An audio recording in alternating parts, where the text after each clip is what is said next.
You're listening to Myers-Briggs Question Corner with Edith Richards.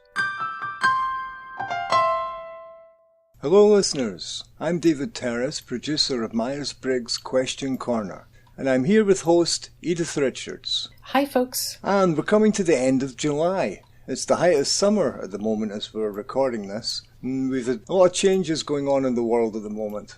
Lots of sport been happening around the world. We had the South American Football Cup, we had Euro 21, and as you're listening to this, we're into the first week of the Olympic Games, where the whole world turns its attention to various athletic goings-on. We're also hearing a lot about this new Delta variant of COVID. Now I'm here in Scotland in the UK, and we've come out of lockdown recently, and a lot of people not happy with the way the situation's being handled. And I think there's a lot of stuff going on in the US as well. You've got a lot of new cases popping up too. Is that correct, Edith? Yes, it's quite concerning. And this is all happening as many workplaces are returning to in-person operations or a hybrid workplace. So it's definitely something to keep an eye on. Yes, that can make things quite tricky. I know many people are quite keen to return to normal business practices, and probably many others are happier just continuing to work from home. Well, the biggest percentage of people ideally seem to want to work at least partially from home. There's a lot of data from multiple sources indicating that employees are actually planning to quit their jobs if they're forced to go back to the office full time. And this coincides with this phenomenon you may have heard about called the Great Resignation. Yes. You were the one who initially told me about this trend, Edith. And I've looked into it. And I have to say, it's not that surprising, especially given all the topics we've been talking about. People want more flexibility, better work-life balance, and more happiness. They're just not going to put up with dysfunctional workspaces anymore. Right. The pandemic has really changed how people think about work, that's for sure. And the Great Resignation is a topic I'd like to delve into a bit more at a future date. But on a related note, I do want to talk about workplace well-being today, and it very much relates to this whole migration of heading back to the office in person. So more specifically, one of the initiatives I've been working on lately is related to our mental health and the stigma associated with mental illness. And when we're talking about these issues in the workplace, I just think this is a really good time to start bringing these issues up. Yes, I believe it's very timely indeed. Now, Edith, what is the state of mental health these days? What has the pandemic done to our overall mental well-being? Good question. So data from multiple sources, the CDC and the WHO, states that the number of adults experiencing depression actually tripled between 2019 and 2020. And yes, I did say tripled. So that's obviously very concerning. It really is. The most recent data available indicates that depression symptoms among U.S. adults is declining, so that's good news, but we're still at 22% as of May 2021.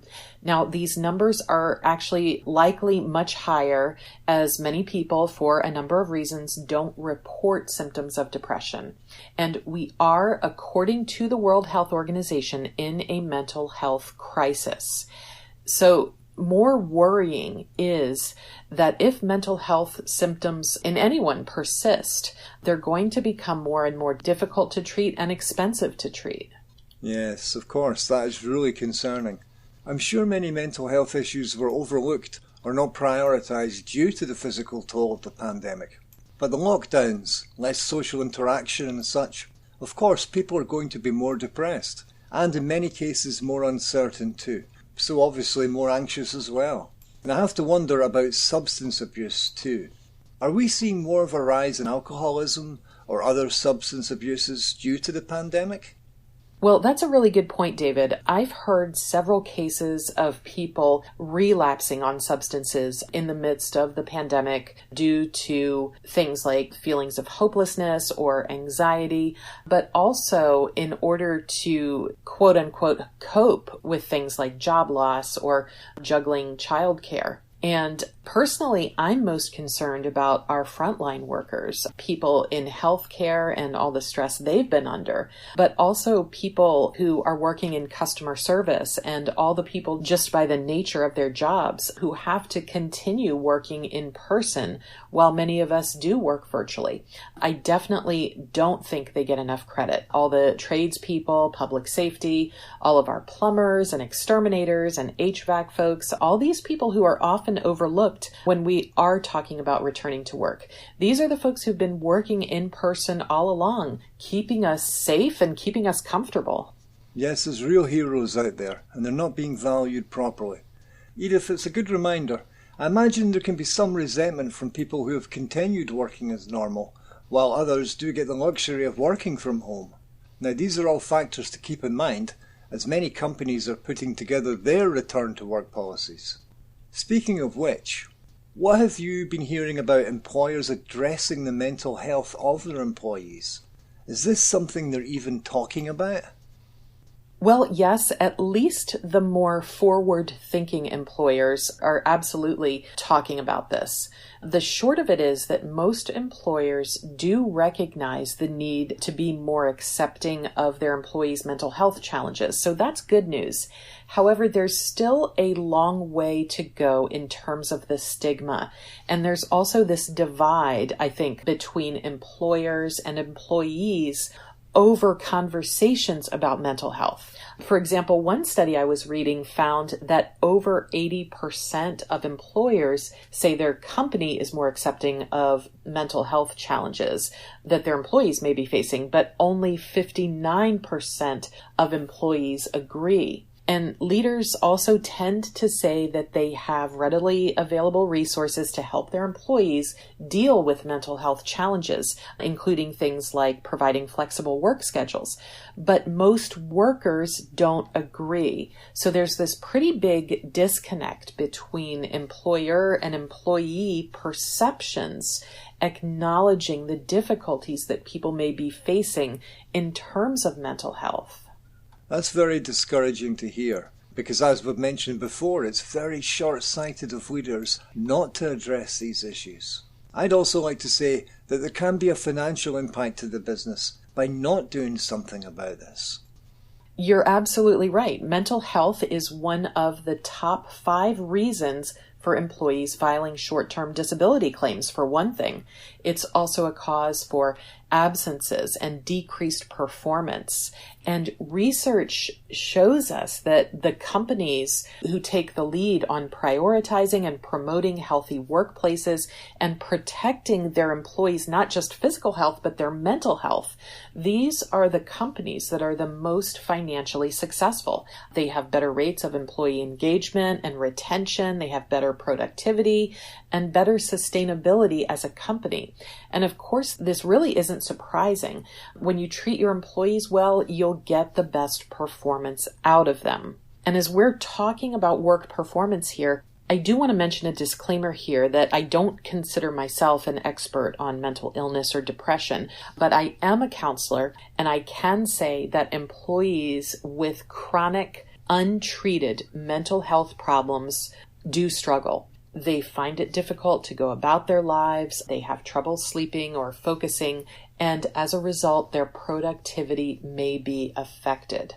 And companies who don't address the mental health of their employees are going to see overall lowered performance. And another thing here, did you know that the World Health Organization actually estimates that depression and anxiety cost the global economy $1 trillion per year just in lost productivity?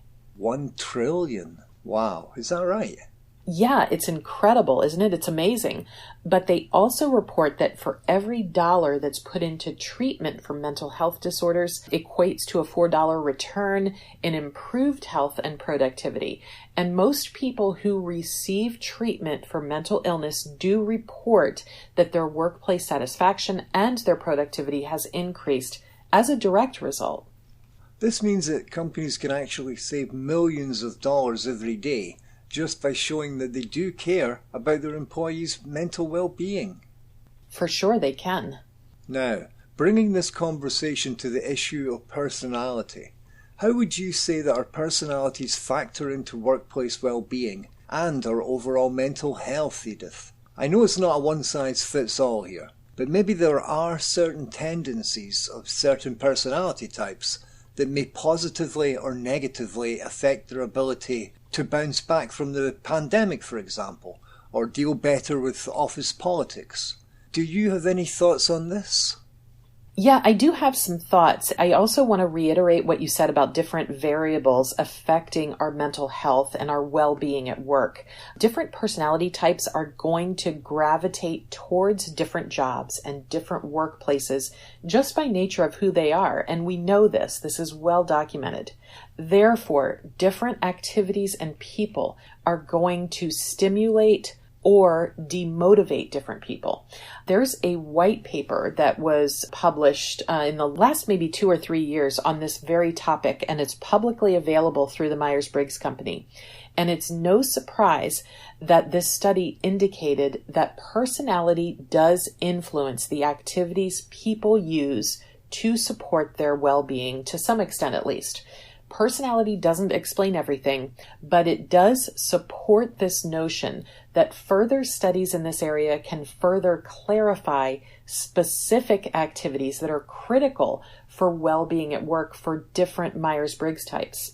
So the big takeaway here is that organizations and leaders shouldn't just rely on a blanket strategy for all of their employees. We want to keep in mind that people have different interests and things that will motivate them or drain them. So we want to encourage leaders to offer a range of activities and also to use this knowledge as a springboard for conversations.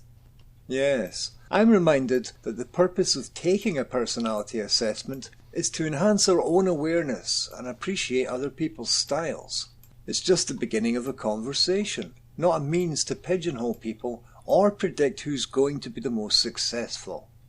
Right, that's very true. I think when we learn more about who we are most naturally and most authentically, we'll naturally find ways to support our own well-being and use the tough times as opportunities to learn. So just as an example here, I'm an ENFP type, as I've said many times before, and I'm also very relationship focused. So I find a lot of motivation in collaborating and brainstorming with others. And I naturally seek out ways to interact with people. And networking events can be very energizing for me. And if I go for many days without doing these things, I can feel myself start to spiral into a mild depression. And that's often a clue for me to reach out to people, preferably to close friends, or as I call them, safe people at work, people I genuinely like and people who I know genuinely like me. It's important for me to connect with them, to spend time with them in person if possible. And doing that almost always makes me feel better. But this strategy isn't going to work for every personality type, or maybe even every ENFP type. I have to say it's probably not going to work well for me. I've made no secret of being an INTJ, and while I recognize the need for human interaction, and I understand how important it is, it's just not something I feel like I need to do as much as perhaps you do, Edith. It's just not what keeps me going, not what motivates me as far as work goes. I think of myself as an independent contributor. Now that's certainly gotten me in trouble on more than one occasion, as I have to remind myself to seek out feedback in others. But as far as workplace well-being, I can say without hesitation that if I had to interact with people too much, I'd be demotivated, or you might say disengaged. Right, totally makes sense. You've got to do what works best for you within the parameters of your job and responsibilities, of course. But I think you'll agree that when you're able to do more of what you enjoy doing, you'll feel better and you'll have a greater sense of well-being. Well, fair enough. I can't argue with that. And I've got to hone in on this, Edith. I'm sure there are people tuning in who are wondering if there are certain Myers-Briggs types who, just by virtue of who they are less likely to be well at work or to struggle. So I'm going to cite a previous episode we did where we talked about Myers-Briggs and depression. I think that will shed some additional light on this topic. Great idea, David, and we'll include a link to that episode in the listening notes. About a year ago, we also did another episode on anxiety, particularly as it relates to the pandemic. So let's include a link to that episode as well. Excellent. That should be helpful to those of you tuning in who are struggling yourself or who want to help your team at work through these tough times. And just a reminder that the pandemic isn't over, and regardless of personality type, the prospect of returning to work is stressful for a number of reasons. We're just seeing a societal shift in terms of our personal boundaries. So it's important that employers and leaders set clear expectations, but it's also important that they be mindful of their individual employees' needs and circumstances. So I think of these times as an opportunity for us to have these conversations that we didn't have before, to show your people that you care and that you're going to treat them respectfully and with fairness. This doesn't mean that you're going to allow them to slack off. I'm not saying that. I am saying this is a chance to show more empathy, more understanding. And employees who have that support are going to just naturally give more as a result. You might have someone who's dealing, for example, with a spouse who's lost their job, and there may be financial pressures that you may not be aware of. There may be childcare issues that are affecting how and when they show up to work. On the other hand, you may have people who are super happy to be back interacting with other people in person. Every situation is going to be different, and employers need to be prepared for that. Managers need to realize there's no one-size-fits-all. And you're right, Edith. This is a chance to communicate proactively about goals and expectations. It's also an opportunity for each of us to take a look at what may be causing our own stress. Now, I've learned this from you. We all need to periodically take stock of what we're struggling with, and then think about how we can address those issues, reaching out for help when needed. Absolutely. And just a quick shout out for NAMI, which is the National Alliance on Mental Illness. You can definitely look them up. They have a number of really good resources on their website. Most employers also have an EAP, or Employee Assistance Program, with resources available, not just for our mental health and well-being, but for a number of other areas, financial and legal and even more. So definitely something to look into through your employer. Excellent thoughts, Edith. Now, we're coming to the end of this episode, so recapping a few important points from our discussion. We've been through a range of emotions in the past year and a half due to the pandemic, and everything associated with it. And now that it's time to slowly return to normal, so to speak, many of us may be feeling another range of emotions. No matter what your Myers-Briggs type is, take the time to check in with yourself. Ask yourself what you're feeling. Where is this feeling coming from? And what's the effect of that feeling on other people and on your work? The more you can accurately identify the cause of your emotions, the better you'll be able to manage them. If you're a manager or leader tuning in, then you'll know that each of the people who work for you has a different need. And as a result, you'll need to take an individualized approach with each of them. It's a way for you to empower them and to be a role model, setting an example at your organization. Prepare to be flexible. I think that's the best way that I can put it. And with that, we thank you for tuning in. And if I can quickly chime in here, David, before we wrap things up completely, I'm going to ask a favor to our listeners. Please like this episode and share it on social media. We want to continue to bring you great content, and we need your help in order to do so. We're really relying on you to get this content out there and help spread the word about what the Myers-Briggs assessment really is and how helpful it can be. Well said, Edith. And please be sure to subscribe so you don't miss another episode. And with that, I'm David, producer of Myers-Briggs Question Corner, and this is us signing off. Until next time. Thanks for listening to this episode. If you'd like to hear more, or you'd like to submit a question yourself, then you can find us at www.atopcareer.com. Until next time. MBTI and Myers-Briggs are registered trademarks of the MBTI Trust.